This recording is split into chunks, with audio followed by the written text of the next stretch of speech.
Where are we heading? We are heading to Joshua D. Niles' studio. And hopefully, there will be beautiful music made today.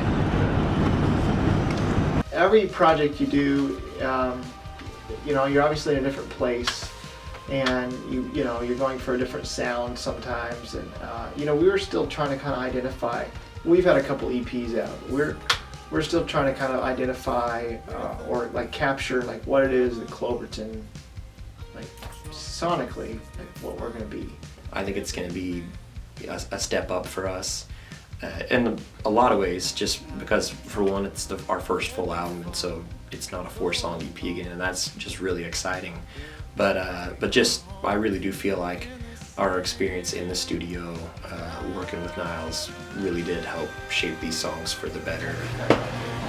This is the lobby area of the studio. This is Josh, our guitarist. Do you remember him?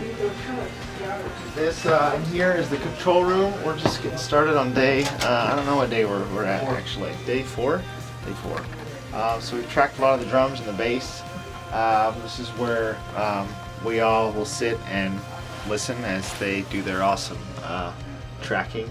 Tracking is what you do when you record your parts, one at a time. So let's go in here, check things out. This is where the magic happens.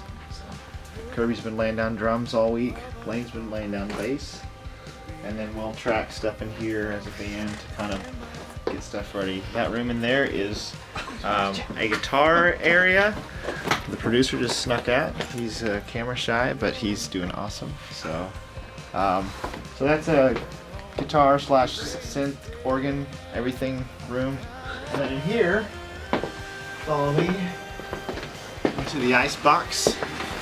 There's no heat in this room, so it gets a little frosty in here. This is where I get to do my stuff, and haven't done any of my recording yet, but like I said, we've tracked drums and bass, and we're getting started with guitars and piano today. So we had a lot of different songs from different areas, old, new, finished, unfinished, and everything, and it was hard to imagine what shape the entire album as a whole would take going into the studio. And so I think I enjoyed being in the studio, and the more we played it and the more things came together, you could see, you know, ideas become songs, you could see songs become like experiences, and then larger than that, you get to see the whole group of songs become like a full album and a full idea and a cohesive unit.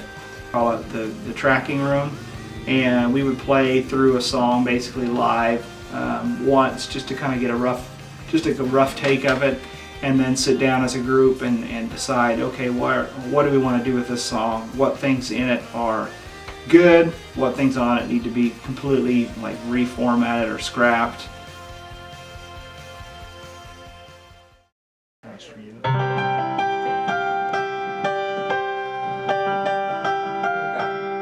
like a hard rock.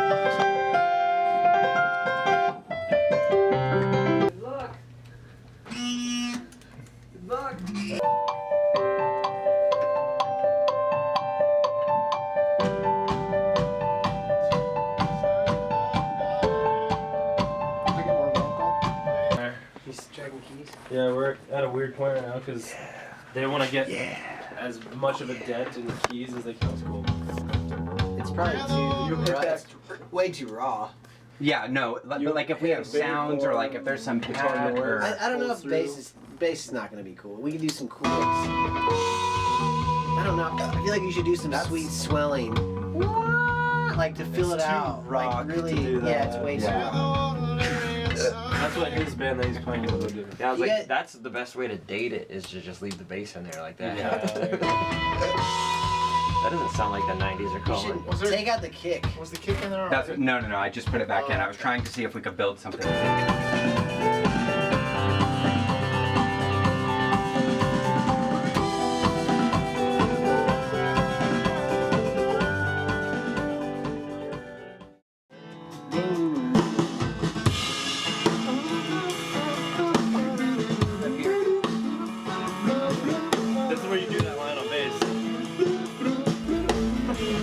Glowing in the Dark was basically a song that we pretty much pieced together in the studio. We'd done a little bit of work prior to it, but most of its shape was taken there in Nashville. It was, Glowing in the Dark was like one of the last songs we wrote before we went into the studio. It was like the last thing we did. In fact, we didn't really rehearse it much before we went in, so it kind of got a life of its own, like in the studio.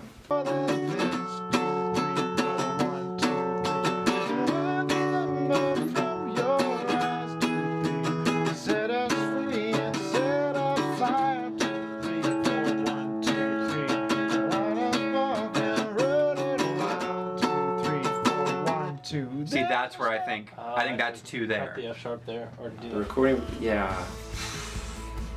That one got weird because we were trying to figure out how to switch up time signatures in the verses and 2/4 and 4/4, and where did we want to, how many bars of 2/4 before we go to 4/4, or 4/4 before we go to 2/4, and Like, or the fills between, like the times that aren't verse almost lose momentum. It's almost like too groovy there. Uh-huh. And I think to keep the kick going there is important. Like, I know it gets kick heavy, but like, I think that's part of the. You feel like the kick is bigger than. I think the verses Oh, really? was like boom, boom. I boom, feel like boom. those opening up makes this weaker. this here, Yeah. Yeah. That's what Lance and I were viewing as the or bridge. the we'll be glowing in the dark, we'll be Yeah. shining out. That's great. Okay, I like it there. Yeah. But then on the outro, after the down part, Yeah, maybe we should bring back in the... When you come in at the top and you're playing everything, That's pulling off the snare, maybe just hitting it once every like Jabba the Hutt. 4 to 8 counts, so that it's mostly just kick at the top and then your ride or whatever you're doing, and then saving that snare part for after the first verse. You know what I mean? And then during that first verse, playing just kick basically, and then the second verse, playing kick and then throwing in some of those tom things, but not playing like hat or snare on the verses. It was just bizarre. It was tricky. Well, we had to spend some extra amount of time to try to piece together the right format on the verses. Okay, but you want clocks there.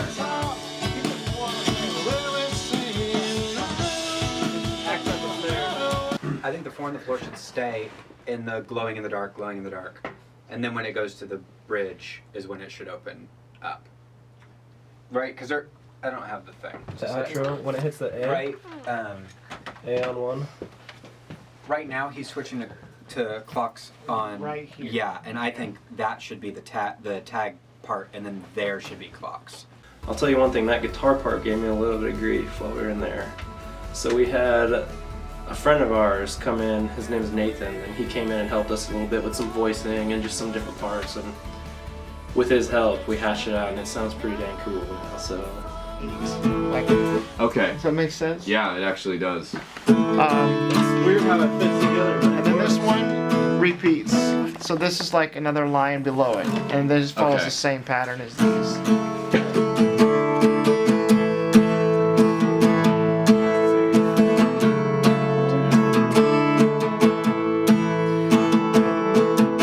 That was actually really helpful. Does that make sense? That actually made it make sense. I think we're proud of it finally. Glowing in the Dark is about just being little mirrors, little reflections of Christ and his personality, being a reflection of God's love, and displaying an attitude that is Christ-like, and a heart that is Christ-like, and just letting that shine. And I mean, if people encounter you and they walk away with that sense, with that feeling that you just exude love and grace, then I mean, I think there's just something attractive about that in a person.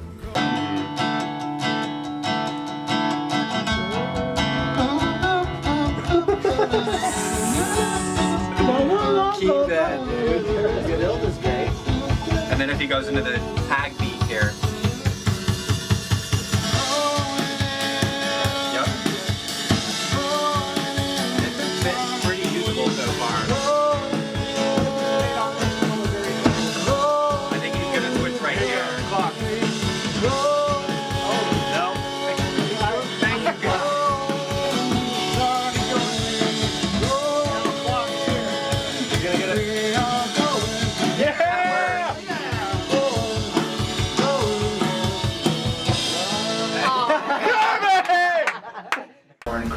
meaning, some of them do. This one's pretty straightforward. It's like, you know, the idea, like lyrically behind it is like, we're called to be a light in this world. And I mean, that's kind of a generic statement, but that's what the song is, basically. Yeah. Getting piano done. Awesome. All right. If I can figure out how. Hot. That tasted like a cooling sensation. Maybe is that just like resting on the computer? Oh, that's good. Really tasty. Oh gosh. Oh. I can't find it. Oh, it's hot, Josh. Father's Love is a lot of fun. That song has, in my opinion, made probably the biggest improvement from the way it was before we went into the studio. Just getting Niles to help shape that was awesome. Just what he brought to the table with that contribution-wise, it's sounding great.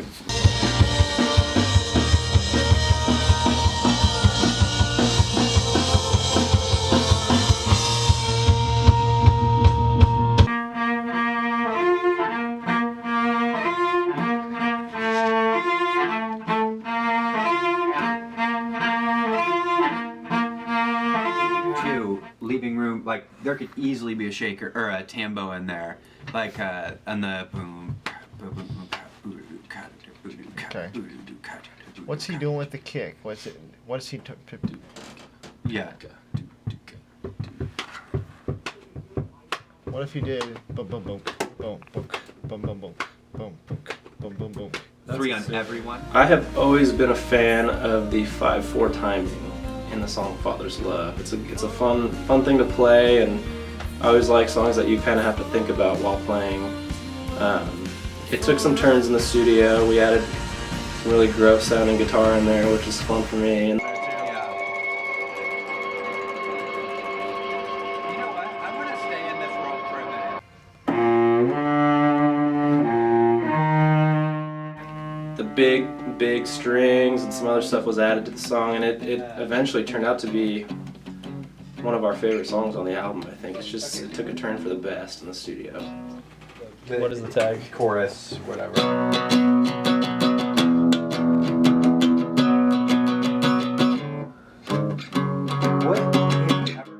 As far as recording it, we approached it with a little bit of a different feel.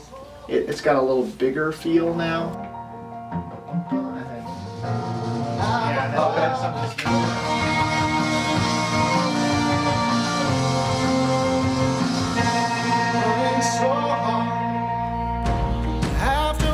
This song is like talks about, there's scripture that talks about how wide and how long, how deep, and how just big the Father's love is for us, that we can't really understand it.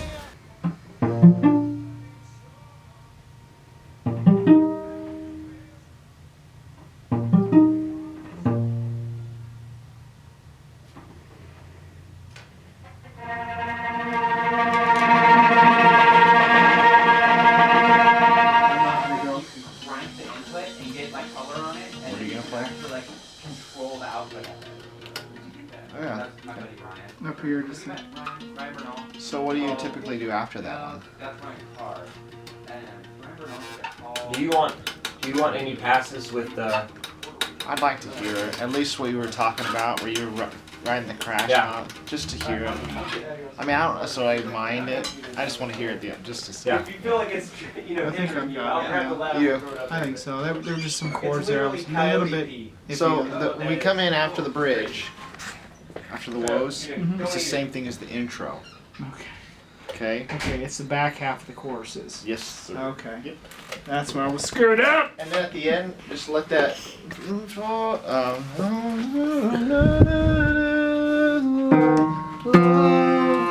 hold the F. Hold the F. Yeah, because I don't think I we're did it gonna- right that time. Yeah, I know. The first time you resolved it, I was like, Oh, yeah, I I know. don't think we're gonna resolve it. I messed it up. So, all right. I'll try playing the verse this time too.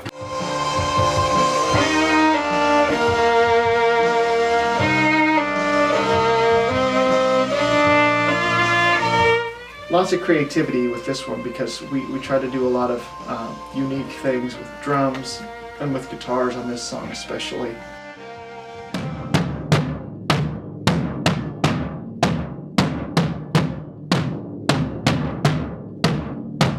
That's pretty sweet. Bringing Africa into this record. Not really. Hi, Mr. Jackson. That's funny. Looking good there, man.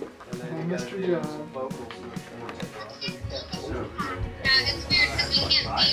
Sorry.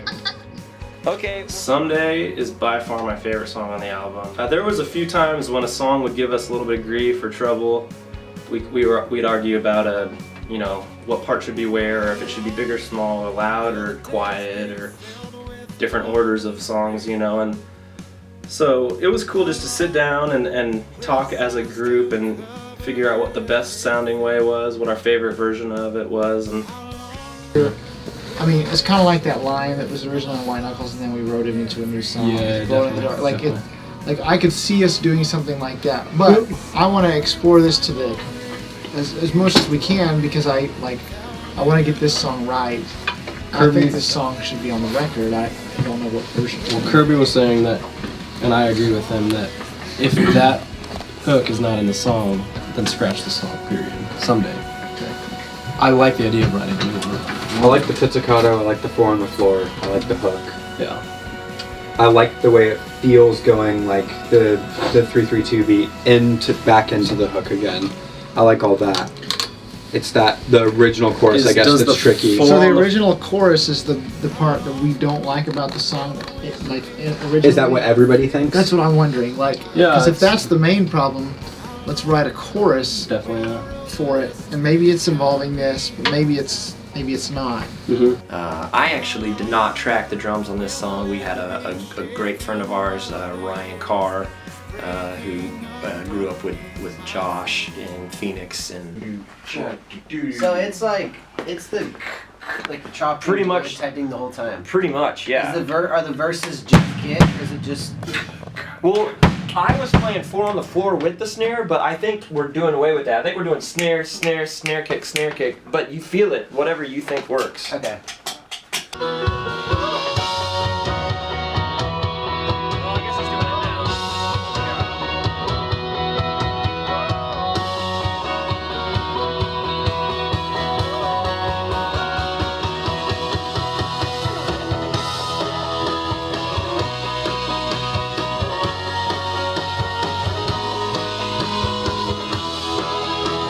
full on the woes. Yeah, I think that's cool. Yeah. The whoa. That was enticing the 16. Yeah. So build into the woes and then open up rather than building all the way to the chorus. Yeah. It works. It transitions out of the woes nice into that chorus. It does. good. This feels really great. You know, we've been in Nashville for the last week. We're recording a brand new record. If you guys have followed us, you know that we've been doing this Kickstarter campaign to raise money to do this. We've been in Nashville all week, and we're really excited about the music that we're recording. We're going back there tomorrow to be there for another week to continue the process of doing this. And so this next song is called Green Light, and it's going to be one of the songs on the record. So we'd like to play it for you tonight. When fiction fails you and troubles tail you, you chase your own. Like when things are going wrong and life is like handing you throwing you curveballs all the time. Like sometimes I think our mentality is just to like be paralyzed with fear, or to be like, oh look, my circumstances are so bad. Like all these things are like they couldn't possibly lead to anything good. And in the chorus, this song, Green Light, talks about like sometimes these things are like a green, like these are like things that are possibly telling you to go. Like these are things that are trying to make you better. One of the lines in the chorus that I really like is the sea has a floor that's leading you up to the shore. It's the idea that hey, if you're at the very bottom of the ocean, on the bed of the ocean, if you keep walking, you're eventually going to get to the shore. And it might seem like forever, but like, you know, and it might be really, I mean, it might be a long, long road, you know, but eventually, like, you're going to get to the place where you're like, okay, this was all worth it. But you're not going to if you just stand there. And And so that's the idea behind this song. Is like we all go through stuff that's really hard, but sometimes those things are like they're maybe to motivate us to like, all right, get a move on, you know. And so that's the idea behind Green Light.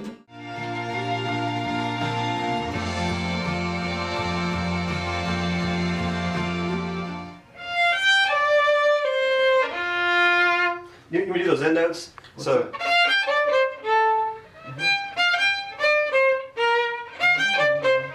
Yeah, great. Okay. Yep.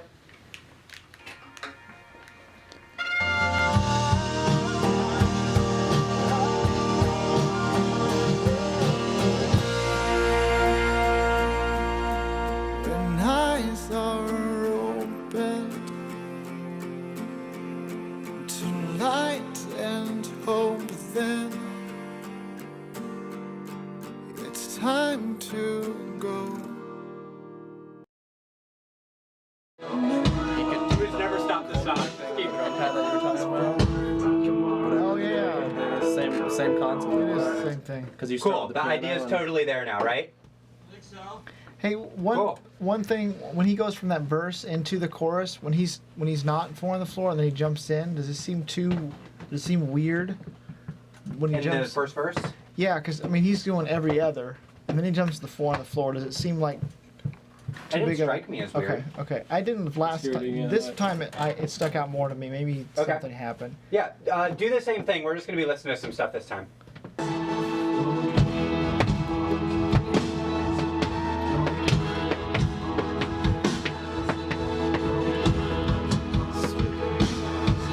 Don't worry about tomorrow. Today got it.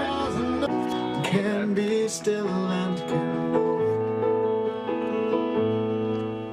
know. Take little kids in the face in the front row.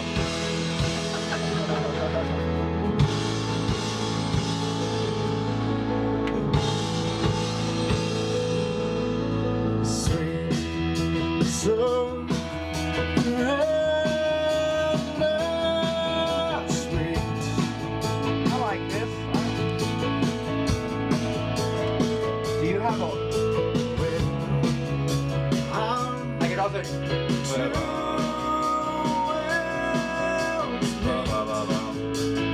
Or something. Like finding a way to create some air, but some... I built a kingdom bigger than Egypt. I built a world richer than gold. I built some hole that came between us. You built a bridge, built it for me. I'm coming home. This song is unique because it's like, there's certain songs that you just throw everything in, like drums, bass, guitar, piano, everything, finds a way. And this song is, there's lots of, you have to pick your moments with a lot of stuff on this one because it's such a unique style. It's not your typical like verse, chorus, bridge, chorus song. And so finding a way to kind of, people have referred to it as like more of a modern day hymn. So taking elements of that, but still packaging it in a way that's like easy to listen to, easy to connect with.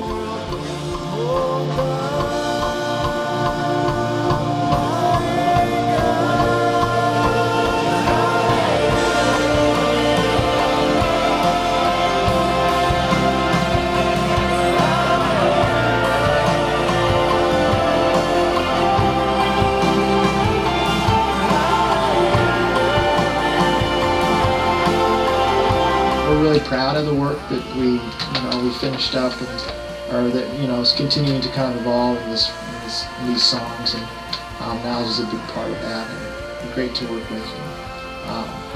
And, we're looking forward to seeing what everyone thinks once it's actually finally finished. I really enjoyed how things turned out, and I hope people are gonna like it. Share our music with other people. The songs that we're playing live, I think that's really awesome that we're going to have those like in a format that people can take home with them. So that's what I'm most excited about.